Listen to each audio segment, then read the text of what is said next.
Right. So luckily, I mean, my job at T-Mobile, I still have it. So yeah. Okay, we are live on Facebook. Hey. Hello, world.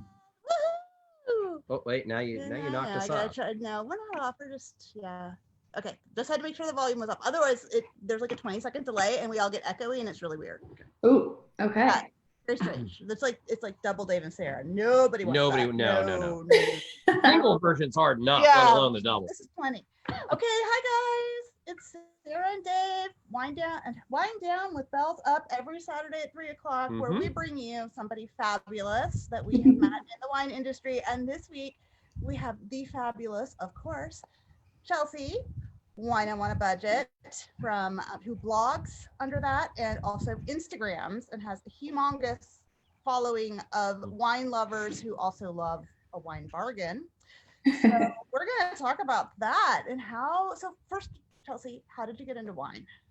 Gosh, so I give my first interest in wine to my friend Melissa Goodhue's dad, who is a connoisseur of all Woodinville wineries, and took us when we were 21. Just immediately, he was like, "Here are the good ones you should go to." He drove us around. He bought us bottles.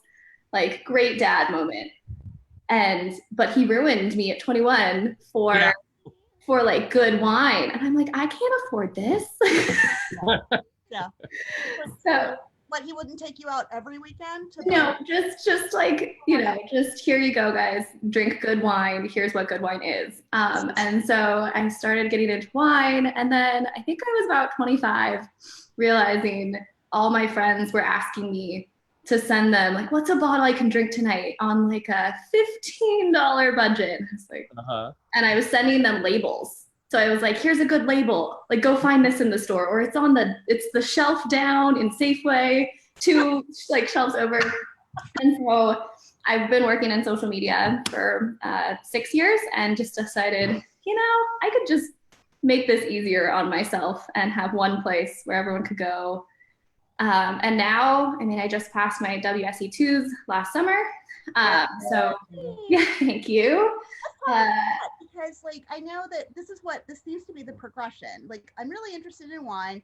I'm going to start an Instagram account, and I'm so interested in wine that I really am serious about this. It's not that I'm like this foo-foo person who has an Instagram account, and we all know the foo-foo Instagram people, but you're studying this and doing the WSET stuff. So can you talk about that? Like, yeah, it was really intimidating. I'm not going to lie.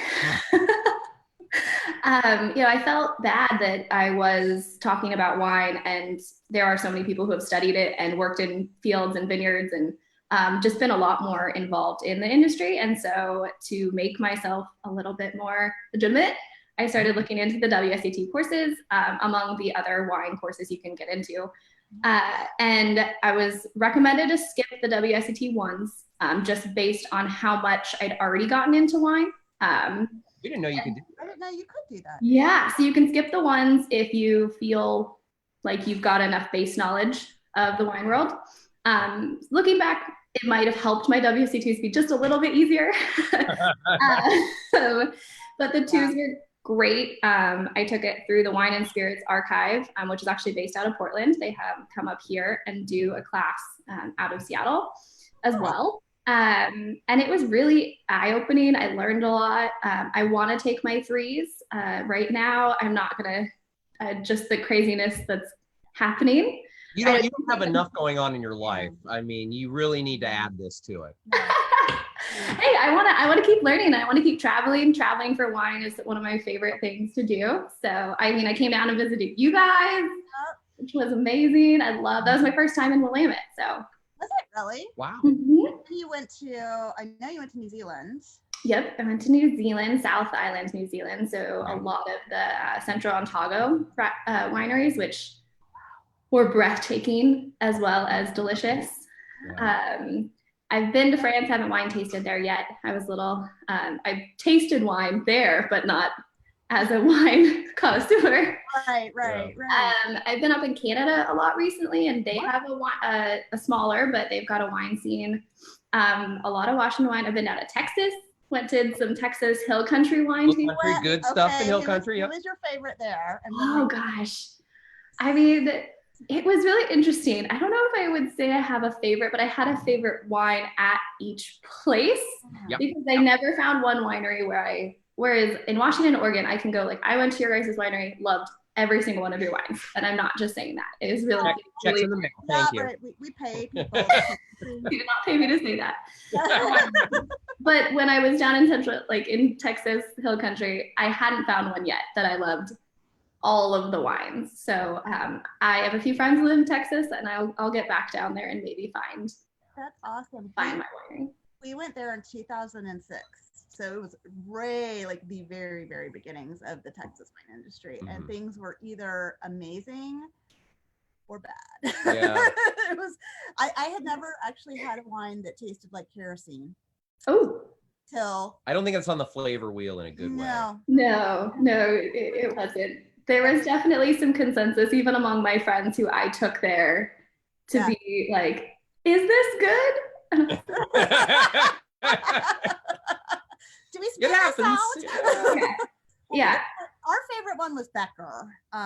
We went to Becker. Mm-hmm. They're probably the biggest. I think. One of them. They're among them. I mean, they had a very pretty place, but I think back then they also had a little bit more investment in terms of kind of getting some really good winemakers on their staff that I think really helped. They make a Viognier that I swear may still be the best Viognier I've had. It was amazing. Oh, that's a big compliment. And I want to say that I think they sourced that from up in the northern part of the state, but it was in Texas. It was a Texas Viognier. It was excellent. It's been 14 years. Yeah, it still remembers the Viognier. But I'm married to a Viognier freak, so that's that's okay. But Sarah's right. I mean, you really did see kind of both ends of that. You had the amazingly pleasant surprises that were tons of fun, and you saw the other half too. But that's kind of typical, I think, of how a young wine area grows. You'll start to see those little bits. And I'm sure, even probably 50 years ago, I'm sure Oregon was pretty much in that boat as well. I mean, you had some of the good, some of the bad, and then over time, the area grows and the expertise develops, and you sort of figure out, hey, these grapes are going to grow well here. We should plant more of them. These grapes aren't going to grow well here. We shouldn't plant them. And then eventually you sort of develop it, but it takes time. Yeah. Well, I know when I was looking at this wine that we're drinking now, but also just the Oregon wine country, and you were one of the first people to plant this grape, and so that's the only other planting. Yeah, we're the only planting we can find in the Willamette Valley, and only the second in the state of Oregon, and the other one is down near Roseburg, which is about 3.5 roughly hours south of us. Girard Day is the winery. And what's really neat about them is they make a very different style than I do. Mm-hmm. So let me talk a little bit about the Saval Blanc that we have in front of us. This is Helios. This is the new entrant to the field. See, she really does have the wine. Exactly. Exactly. So this is a grape that I got my experience with back when we lived in Ohio. And it's for those of us on the call here that are not as familiar with it, it's what we call a French hybrid grape. It is a traditional French varietal that has been crossbred with an American grape. And the reason that you often do this is if you are planting grapes in the Midwest and on the East Coast, where you have much harsher winters, and then sometimes pretty hot, humid summers, a lot of the traditional French varietals just won't deal well with kind of either of those extremes. So if you can breed a grape that will build in some of this cold tolerance in particular, you'll find that it's going to last a lot longer. Now, there are a lot of, so Cornell in New York has been doing research on these types of grapes for a long time. The University of Minnesota is really leading the charge particularly on the cold hardy side. And so you're seeing many, many, many grapes that are being developed and then planted, like I say, Midwest, East Coast. And when you do this, as you can probably guess, you're always going to get a grape with a very unique flavor. Mm-hmm. Sometimes that works really well for winemaking. Sometimes it ends up being a little The word that you hear thrown around is called foxy, which I never really thought was very descriptive of it. I always thought a lot of the hybrid grapes give you it's very tangy. And the tang varies from grape to grape. But what I always found is, particularly with the reds, sometimes that tang could be very unpleasant. Something we're just not used to. So a lot of times the growers and the winemakers will add some sugar to these hybrid grapes to kind of smooth out some of that tanginess. Well, you know, I've never been a fan of sweet wine, so that doesn't work well for me. But the Seyval Blanc is one of the very, very few hybrid grapes I have found that give us, even though the flavor is unique, it gives us something that I think feels familiar to us. And Chelsey, I want to let you run with sort of what it makes you think of kind of in our, with the wines that we're used to. I mean, I have my own thoughts on it, but I want to hear from you, you know, what would you compare it to from the perspective of, you know, the wines that we're going to be most familiar with? Yeah, I mean, at first, at some point, I drink a lot of New Zealand Sauvignon Blanc. So when I first tasted it and smelled it, there's like a little bit of that kind of tropical fruit. I can't put my finger on it just yet. So I feel like that is a familiar taste and smell to that grape. It's very light, which I love. The acid's great. So also still on the high acid wines.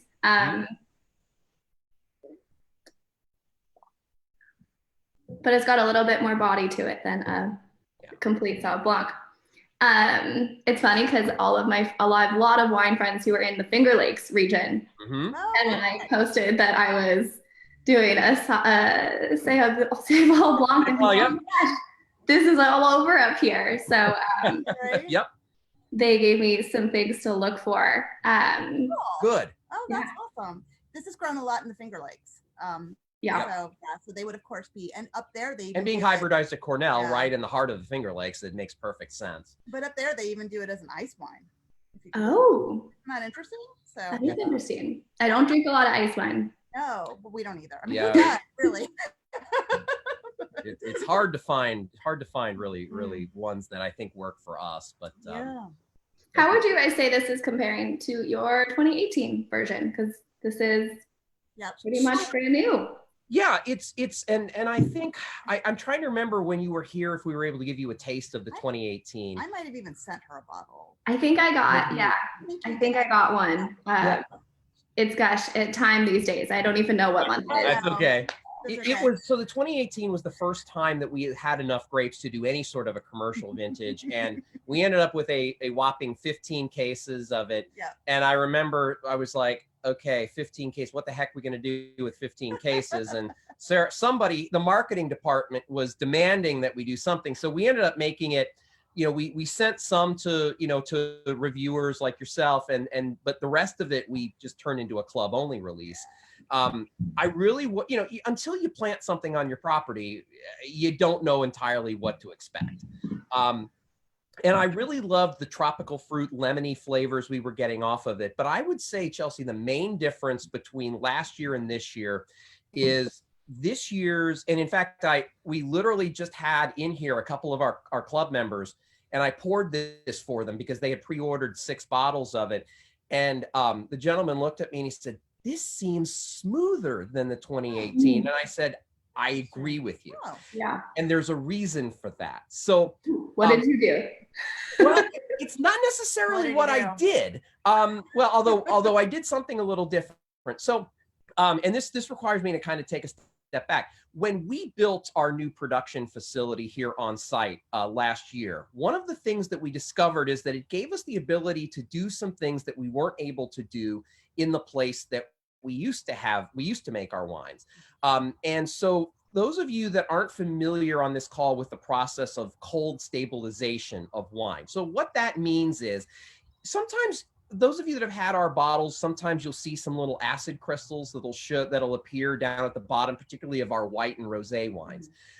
That happens when the wines get really, really cold, and the tartaric acid that naturally occurs in the wine sometimes will just crystallize at certain temperatures.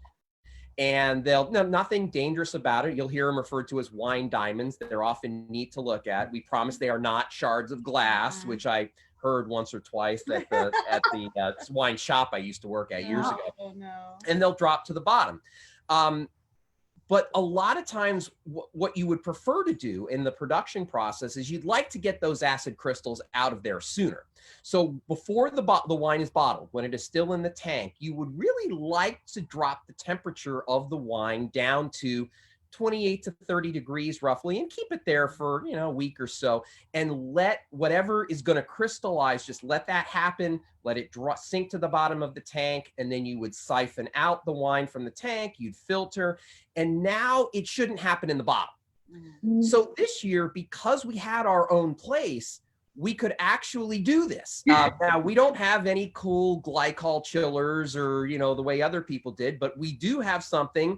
Well, yeah, there is that. But we do have this wonderful thing called cold weather winters in Oregon. And what we found is that all we really had to do was take the tank, put it next to the front door of the new facility. And at night, I would open the door, garage door, and just let nature take its course. Right. You'd get nice and cold in there. I'd come out the next morning, shut the door to make sure critters and stuff didn't decide to make homes and nests inside the building full time, and let that happen for, like, say, about 2 weeks before it was time to bottle it. When I wish I had taken pictures. I don't think we did. No, we didn't. Yeah, well, the marketing department was slow. Slacking. So when we do, what you'll see is you will get all of these around the sides of, and particularly along the bottom of the tank, you'll see all these crystals that will form. And all of those crystals are things that would have appeared in the bottle if we had let that happen. Well, that crystallization process helps to raise the pH of the wine just enough to get that smoothness that we see in this year's vintage that we didn't as much of in the 18. And the same thing happened, by the way, with the Pinot Blanc that we have.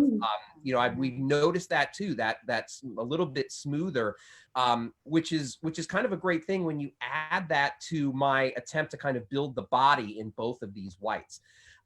Both Pinot Blanc and Sauvignon Blanc are grapes that, if you let them, can get very thin.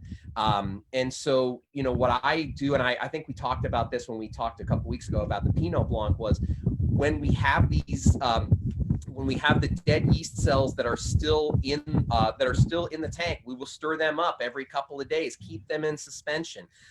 It's a process that is, when it's done in a barrel, it's known as sur lie. It's on the lees. And when you do that enough times, you're kind of you're breaking enough of these cell walls of these dead yeast cells to help to add that body and that character without going through the process of putting the whites in oak, and kind of, because we don't like oaks on our whites. Not here, we don't. No, it's not that it's not wrong. It's just not our preference. We don't judge. It's just not what we do. Which is another reason why I really like your wines. Oh, thank you. Yeah, we're not big on oak that much. No, I'm not a big oak fan. There are exceptions, but in general, on my white wines, I prefer some steel barrel, or I don't know. Exactly. That's a lot of work though. You open the door every night. Like you said, you didn't do anything, but that's a lot of manual process. No, he has a there are buttons to push, but he has a garage door opener. We're people of a certain age. And the garage door is huge, and it was like, So yeah, it is on an opener, but yeah, I mean, he did have to go out in the dark and do it, and it's cold out there. It is cold. I've been down in Oregon in winter. It's cold. Washington in Oregon winter is cold. It could be icy and stuff, and hazard. Totally. But yeah, I mean, I have to say that having that new building is so, I mean, it makes so many things so much easier, but then it also makes these other things possible that stylistically we can do, things that I had wanted to do anyway that I just couldn't do because we didn't have the space or we didn't have the ability to do it. So in your global wine travels then, what would you like, I mean, where would you place this in terms of, I mean, like, just not to put you on the spot, but like, where, like, is this? But to put you on the spot. Yeah, I mean, a little bit. She's good at that. Try being married to I have never tasted Sauvignon Blanc in general. And I mean, it's very different than a lot of the whites I've tried. Actually, now prefer this over. I drink a lot of white wine in New Zealand, and there was, I mean, everyone had a little bit of different take. They tried to make sure that their Sauv Blanc stood out in the New Zealand world. But there was some Chardonnays. Definitely doesn't taste like a Chardonnay, which is great.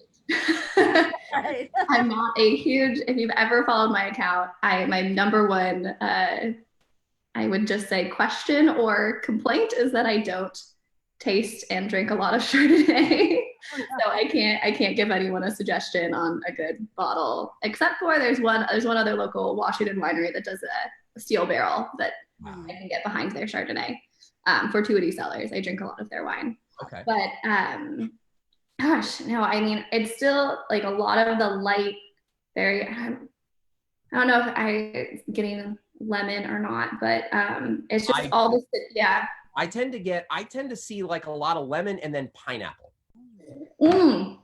That was what I was thinking of when I was thinking of like a tropical fruit. I don't know why I was just like, it smells very like I'm on a beach, but I couldn't pair. Yeah, pineapple, definitely some lemon, which brings me to, because sometimes kind of the more fun Sauv Blancs I've had, and I definitely think this rivals them. In New Zealand, I also some like SoCal wines that I've had kind of put me, but that also might be a mindset, right? I'm down in the sunshine. Yeah, that's fair. That's fair. So we are not in the sunshine today, but that's okay. We're spotty sunshine. So. We had sunshine all week and now it's gone and it's raining outside. So it was raining this morning and we thought we'll take a chance and try it on the porch and see, but I was gonna be on my porch too, but it's not covered. I know your guys' beautiful little deck is covered. And we can actually use it now. We are so here on it last year. No, I'm talking now that we've been reopened. Yes, now that we are and you said you were really busy, so I'm so happy. You were really busy. Yeah, and it's been interesting because I'm getting a lot of people have asked me, what is this first weekend going to be like? For those of you that don't know, Governor Brown, effective Friday, yesterday, I guess, because today's Saturday, allowed wineries to be open. Now, kind of on a different way than they've been open in the past. We've had, wineries are being told to limit the number of guests inside, keep individual groups to 10 and segregate. As a practical matter for us, I mean, we've only ever been by appointment and we've only ever taken small groups, except of course for the big holiday weekends. And that's Chelsey, when you were here. Yeah. So you need to come when we're not doing exactly. That's way better. It's so much more fun. So that part for us was almost being able to kind of get back to almost normalizing, other than we have to wear masks. Our customers do not, which makes sense. I don't know how anybody's going to taste wine through a mask, but and that part has been, we had our good friend Sue Rosenbaum in Virginia made us some masks. And I've been just trying to get used to them. It's just so, that's one of the hardest parts. Because you find, you smile so often, but then no one can see you. Yeah. And it's just all those little kind of facial cues things. And it's just one of those, I'm just gonna have to figure it out and get used to it. Yeah, one of my favorite parts visiting you both was all the stories that you guys told about just honestly how you got into wine, your logo, how you now live on Bells Road, all the fun pieces. And you were both so animated. I'm sure it will continue and the stories will be just as good, but you're right, without the smile, without the facial cues, it'll just be different. It changes, but you're right. And I think, storytelling, and this is what you do so well too. I think all of us that do this wine thing, we all taste a lot of great wines. They're all very different. Each one of them has great stories behind it. And then it becomes sort of our job just to be able to tell those stories in a way that relates and that people can really grasp, whether it's in person the way we do it, or whether it's through, the Instagram media the way you do it. And both of us have that same mission. So I want to know how you find these amazing bargain. Yeah. You promised people that you were going to give away all your bargain secrets. Oh gosh. Oh no, I'd love people to drink wine they can afford, especially right now. I feel like when some people don't have their jobs, some people are getting, some stimulus money, but some aren't. So, but wine, I feel like is a constant. People, I am using moderate amounts of wine to just keep me sane during. So really, I think it also starts with trial and error. I mean, I have tried a lot of bad under $20 wines, and they're not great. Some I drink, some I pour out. And so I only post the ones that I actually want to suggest. Some people have asked if I could post ones that I don't, but personally, I think there's enough negativity in the world that I would rather, if it's not my palate, maybe it's your palate and you might pick it up and love it. And I don't want to be someone to tell you that my opinion is it's bad wine. Yes, I started, when I started this whole thing almost 3 years ago, which is crazy to think about. It's like only 3 years ago. So 3 years in July. So I actually just scrolled back and I was like, wow, and my first posts were so bad. That's all right. Our first tastings were awkward too. It's how it works when you're starting something up like that. It was so bad. And so I was using apps like Vino, literally Googling the wines, just being like, does anyone else think this is good? And then I started really picking up bottles at the store, turning the bottles around. And if there is a description on the back, I want to read it. I want to read how, if it's a blend, there's a lot of blends that are in my price range, but all blends are not created equal. So finding the grapes I really liked. And if those were maybe a higher percentage in a blend, I'd pick that one up. And lately I have been really taking some risks on wine orders. Our Total Wines is very close to us. So I've been ordering from boutique and smaller wineries to get deliveries, but I've also been ordering from Total Wines. And some of them have no reviews. So I've been finding some really exciting, $10 Spanish wine that would just blew me out of the water. And yeah, I would say there's no secret. There's a lot of trial. I buy a lot of wine. That's the secret. And you only see 2% of the wine that I drink. I also like to taste it out on my friends, my friends, my family. My mom's a really only white wine drinker, so I can't get my reds tasted by her. But my boyfriend, just anyone who I can get a less biased opinion on. And if 4 out of 5 people think, wow, this is great, it kind of validates my opinion to send it around. And I also, this is bad because I'm a wino on a budget. But my budget doesn't usually extend to under $10 these days. A lot of people have said, what's a good $6 to $7 bottle? And it's very hard for me to get fully behind a bottle of that price range. So I would say I'm a wino on a budget between $10 and $30. Well, the economics of winemaking just make it so that, when you talk about a bottle in that price range, it's usually either something that was put together extraordinarily inexpensively and done in huge bulk, in which case, like anything in bulk, it's never going to be as good as it is when you can really do much more quality control and you've got a much more steady hand over the process. Or it's a wine that's just so far past its peak already that, yes, it may have been wonderful once, but now it's, and that's the problem. I mean, yes, you're exactly right. I mean, especially with Spanish wines, there are $10 and $12 and $15 wines that are absolutely well worth it. The only problem with Pinot, for example, I know for an issue for us, it is so hard economically to produce something in the, let's say under $35 range When you add small size, when you add, we can't mechanize the what goes on in the vineyard the way that a lot of the big guys can.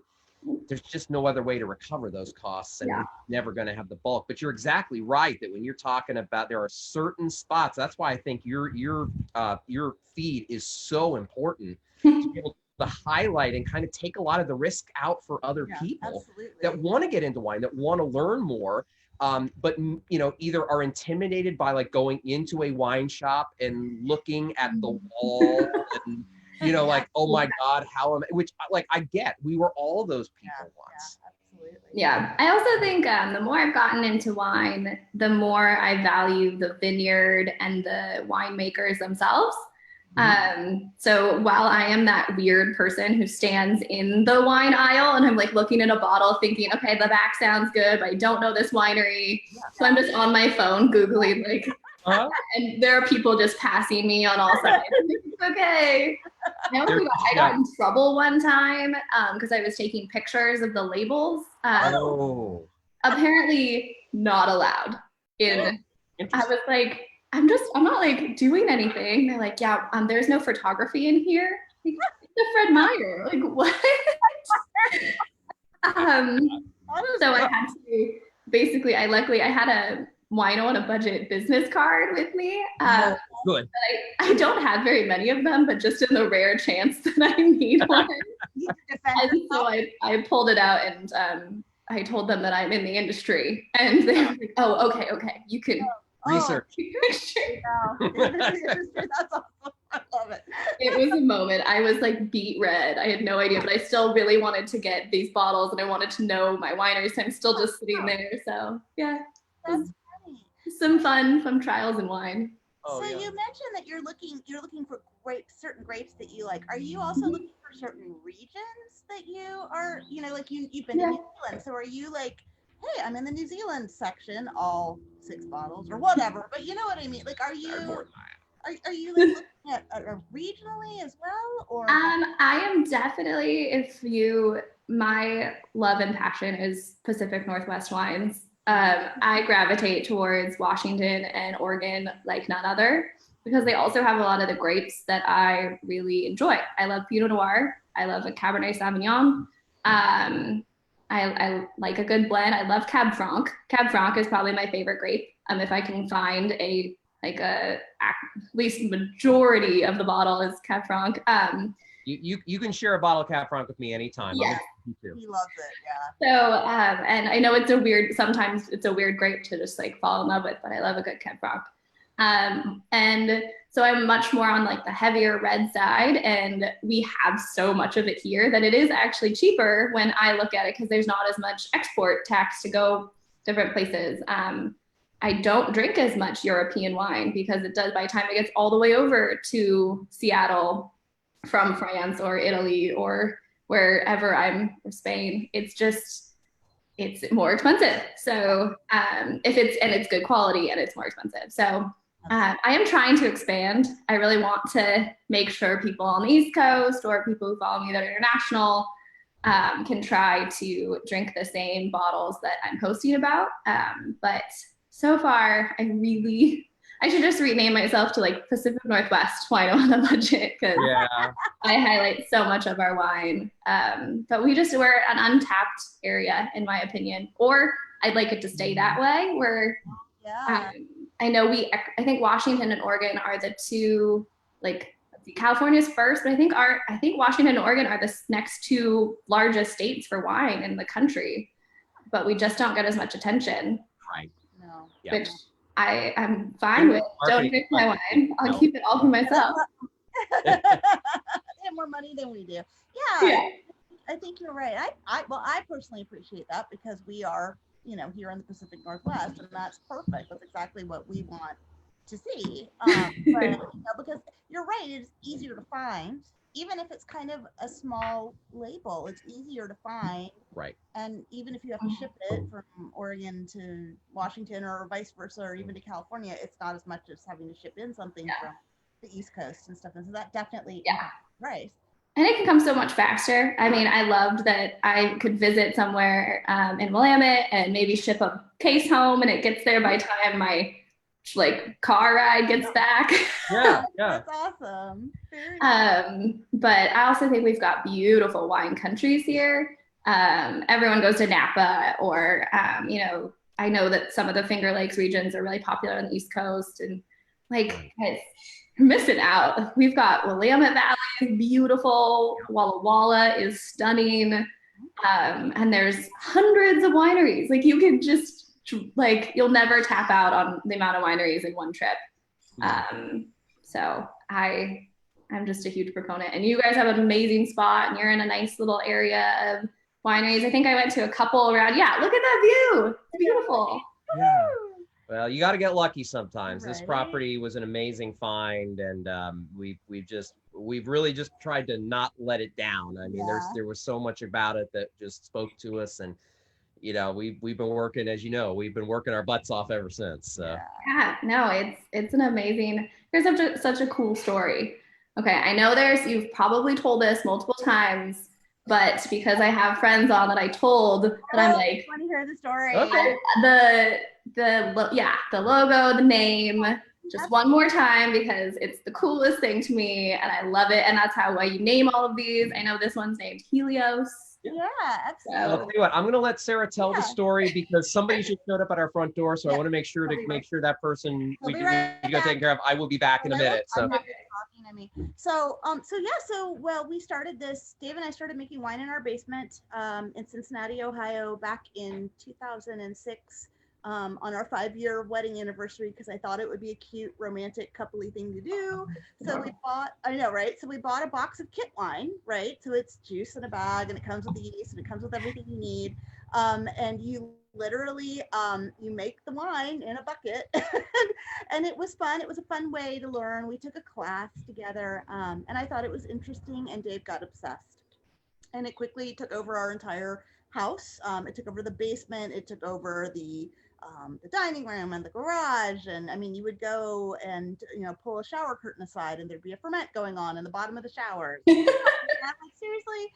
So it was everywhere. And we started taking these wine vacations. Like I said, we went to Finger Lakes. We had been to the Finger Lakes, but we've also been to Texas Hill Country. And we came here to the Willamette in 2008 and absolutely fell in love. Quite literally with this view. We stayed at a little bed and breakfast just 400 feet up the side of the mountain from this. So we stayed with them. It was their first year, Chehalem Ridge, Kurt and Chris. We really hit it off. And I remember looking out of their room and saying, you know, today, this is it. We're going to move here. We're going to have a winery on Bell Road. We're going to plant a vineyard, and we're going to do it in 20 years. And he agreed. 20 years sounded about right, because we were entrepreneurs, and people don't do that, right? We're not crazy. So we came home from the vacation, and about a month later, on Dave's 35th birthday, my mentor called me, and she had just turned 40 and was diagnosed with stage 4 pancreatic cancer. And she had 3 small children and been married to the love of her life for 20 years at that point. And she died 10 months later. And while we were watching her die, Dave was being pushed really hard to make a partner. He was a corporate tax attorney. The winemaking was just a hobby. And he wound up basically having a nervous breakdown. And I said, you know what? Life is too short. I mean, you know, if you're this good at something that you really hate, and makes you miserable and sick and kind of a jerk, how much He uses more colorful normally language. I do, but I'm censoring myself. This is a family show. Wine. Well, but yeah, and I said, you know, you're just really good at something that you don't like doing. So how much more successful would you be doing something that you love, and you really love making wine? So we he called his boss. His boss gave him a year leave of absence, which was amazing. They held the job for him because they wanted him to come back and make partner. And quite literally, we went to all the wineries in Cincinnati. There were 6 at the time. I was gonna say, I have to say, I didn't know any wineries were in Cincinnati. So, but they would fall. Several of them have wines that would fall into your price range. Just oh, okay. Yeah. Maybe I'll feature one day, just as like we could probably make that happen. oh yeah. Out on a whim. But yeah, and Dave went to work for a little urban winery. One guy said, "I'll take you on. I can't pay you, but I want." I did the same thing like 10 years ago, and I want to pass it on. I'll teach you everything I know. I can't pay you anything, but it'll be open book. I'll show you my books. I want you to see the good, the bad, and the ugly of this. Yeah, it was very eye-opening. And he has a restaurant. It's Hanky Winery on the west side of Cincinnati. He basically sells out of his restaurant almost exclusively. And so we learned we don't want a restaurant. That was number one thing that we learned.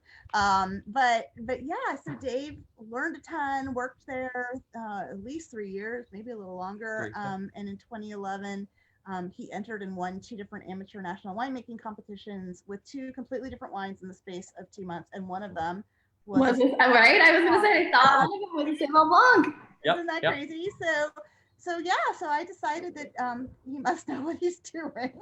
She basically decided, she figured out I wouldn't kill anybody doing this. Oh, but it took you 2 awards to decide that he was good at it? It actually did, yeah. Well, I mean, people liked it.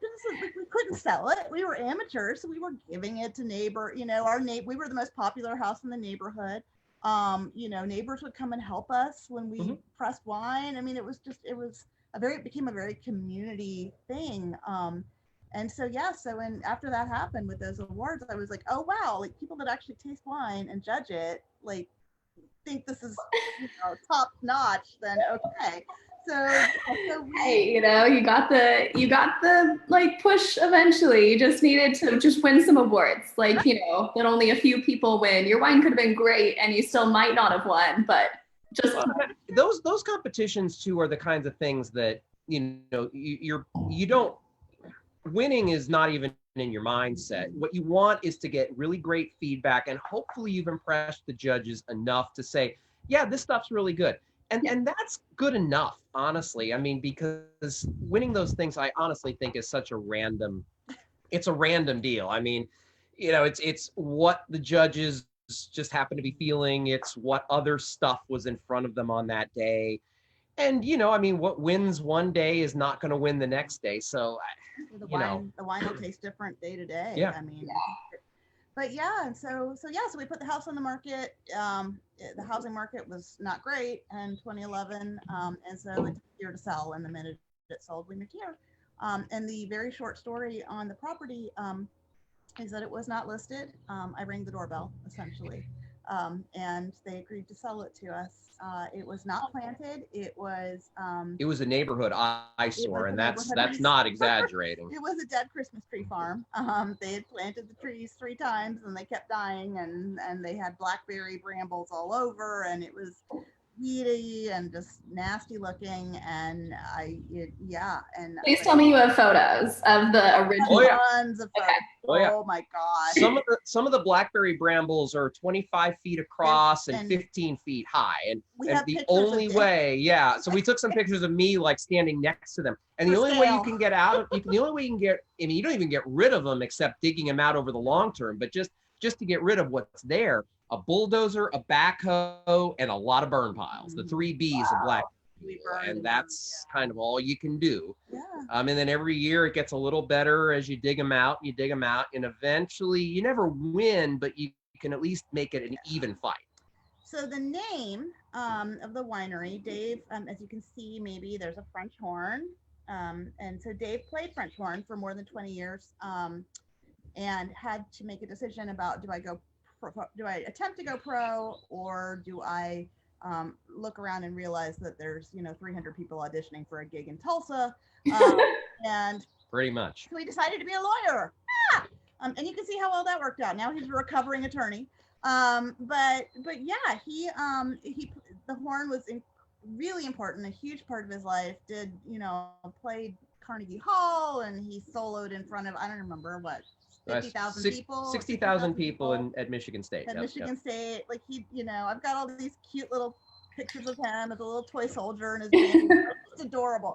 But yeah, it was a huge thing for him. And so we did not want to name the winery after ourselves because a couple of reasons. One, nobody. What? I'm so sorry. That's okay. You don't have COVID. It's allergies. Oh my God. Well, we're distanced anyway. So yeah, we're okay. That's true.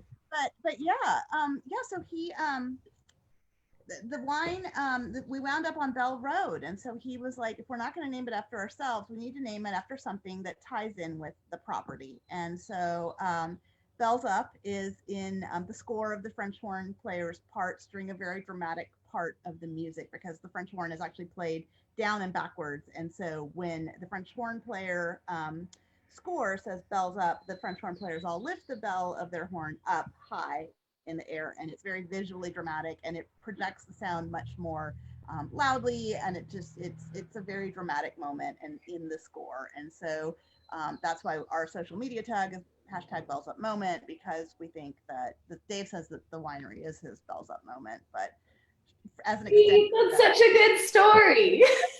But as an extension of that, we think every day is a bells up moment, which is why we try, we if people send us pictures, we put them out there. I mean, I've put out crazy pictures of people with their wine, and well, I mean, I would say that our overall feel, when Sarah was describing kind of like the way we looked at it when we were making wine in our basement was, we got neighbors were involved. It was fun. And the whole vibe of what we did was just community and bringing people in, which is, as you know, kind of a lot of the way wine is viewed in non-American countries, particularly Europe, but in most non-American countries. So we've kind of wanted to keep that exact same feel with how we've both branded and how we do our place.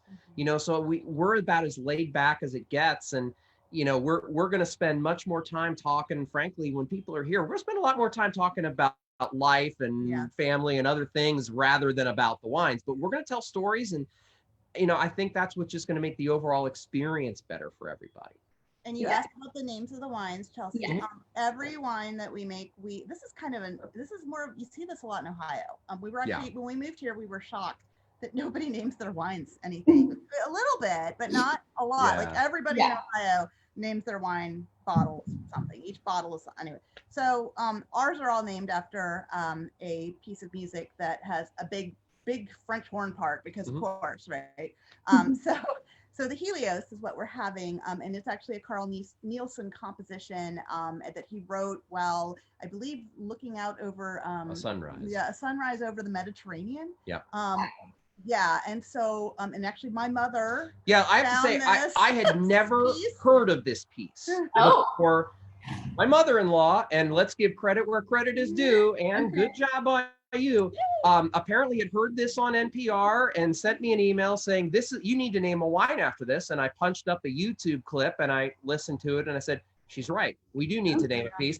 And the Save All was perfect because it tastes kind of like the sunrise. Yeah, I was just gonna say, I can imagine drinking this while watching that and being very much in that same mindset. So, well, we jokingly call it sunshine in a bottle because it is. It's light, and it's a beautiful color too. So, like, it's not it's like hard because I don't know how well video really is, but it can be a food one too. I mean, it's light, but it will still work. To me, this is a fish taco wine. I mean, ooh, yes. You start thinking about like a mango type salsa going into some, good fish tacos. See, I didn't have lunch today. So now I was gonna say, now do I want fish tacos for dinner? I know. What are you going to have this with for dinner? Have you figured that out yet? I have it. It's 3:00, and I just I haven't. I don't usually think of dinner till around like 6. I'm a late dinner person. Usually because I get off work so late that.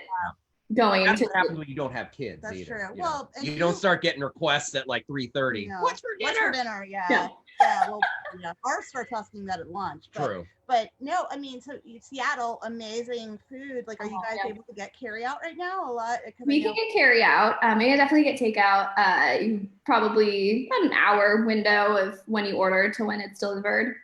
We've definitely been doing takeout, trying to keep supporting some local business that need it, but also calling directly to them because I know that the delivery apps have been taking a large chunk of profits. So if possible, I'm trying to do that or do pickup to go pick some things up. but I am back at home, so my mom loves to cook. So I sometimes I feel like I'm 29 going on 16. I'm like, what are you making for dinner, Mom? Nothing wrong with that. Nothing wrong with that. You need to go share some wine with her then. Yep. I'm going to. I think she like doesn't ever want to make too much noise, so she like went out back, and I think she's in the backyard. But she loves fish tacos, so and I think we have fish, so maybe we'll make some. Nice. All right. Now you've got me thinking about it, and I don't want to. Oh, sorry. Sorry, I do that to people. It's you do. Well, you can tell by looking at us, we like wine with food. So, you know, anyway. Hey, that means nothing. You could love wine and food no matter what. And sometimes I like weird pairings. Like I will drink red wine with random things you're not supposed to drink red wine with. And unless there's too much acid or I feel like when acid balances are thrown too far off, it makes either the wine or the food taste really not good. But some of like the lower acid red wines, I'll pair with anything. I most things. I'm not a strict pair person of. I have some friends who are great with wine and pairings, and they really try to focus on the flavor profiles. And I typically open my bottles like 2 glasses before I actually drink or eat the dinner. So, there you go. by the time dinner rolls around, I'm like, this is tasting great anyways.